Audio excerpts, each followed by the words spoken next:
So here was Hanoi, and as you well know, even though the camaraderie was still there between President Trump and Chairman Kim, they walked away. This was one of the few times when President Trump received plaudits from both the left and the right in the United States, and it was, Trump was right to walk away. No deal was better than a bad deal. But the question that I'm here to address today, was he really right to walk away? And so that's what I want to examine. I'm a technical person, not a diplomat, and I happen to think that the technical details matter. So if we going to assess, was President Trump correct walking away from Hanoi, you have to understand what Hanoi was all about, technically from a nuclear standpoint and of course politically. The thing that I try to teach my students when we talk about nuclear weapons is really think about what does it take to have a nuclear arsenal. It takes three things. One, it takes the bomb fuel, the nuclear fuel. And then second, weaponization. And what I mean by that is to design, to build, and to test a nuclear weapon. And then, if it's going to be a nuclear arsenal, you have to be able to deliver it. And so that then requires a delivery system. Those are the important things. The bomb fuel, how much you have, in the case of North Korea, it would govern how many bombs they have. The weaponization, particularly the nuclear testing part, is that governs the sophistication.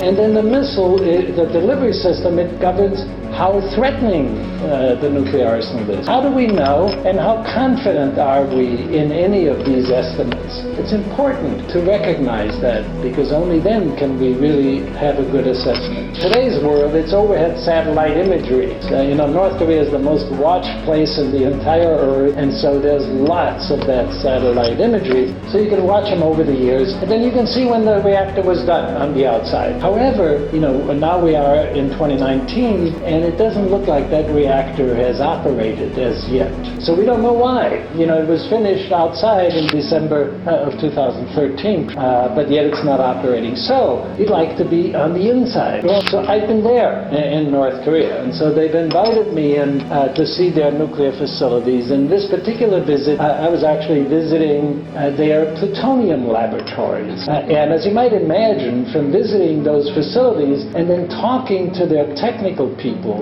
you learn a lot. Not just what they're telling you, but what they're actually capable of doing. Try to use all the knowledge that I have from being in the nuclear business for more than 50 years, and then also having visited North Korea. It's still, as I will tell you, there's still great uncertainties, but at least it gives you a little bit better idea. And then, lo and behold, this is quite strange, the North Koreans actually show you a lot.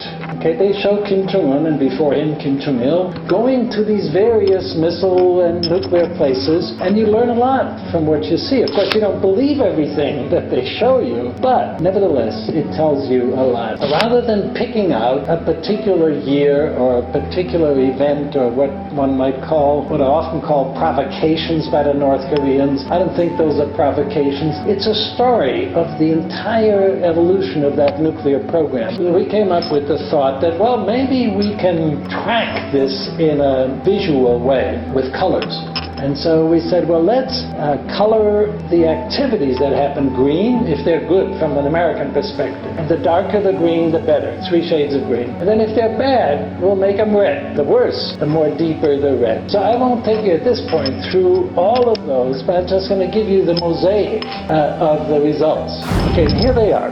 During the Clinton time, there was a lot of diplomacy, and of course, those of you who've been tracking North Korea for a long time, you know that. There was a lot of diplomacy. And as far as plutonium goes, it was very good. And then you can see in terms of weaponizing, even while there was diplomacy, they never sent their weapons designers home. They didn't just stop thinking about nuclear weapons. They sort of kept ahead, just in case they would need this.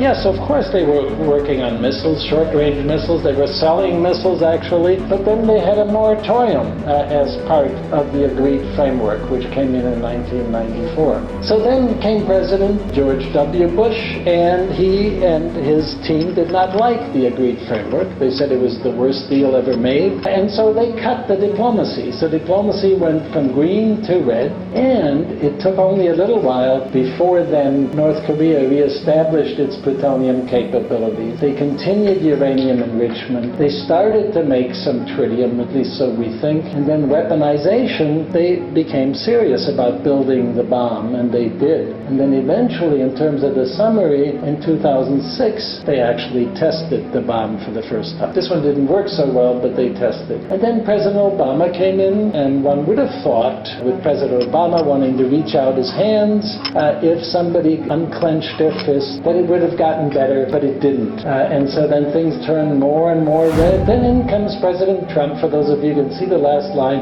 and then everything turned red. When it comes to ICBMs or intermediate range, my own view is no. They have not done enough missile tests, they've not done enough nuclear tests, and unless they go back and do more, they can't yet put a warhead on an ICBM that is militarily effective. And so that's important to remember. So if you want to judge as to what North Korea has done or has not done since the Singapore summit, you have to understand where we are.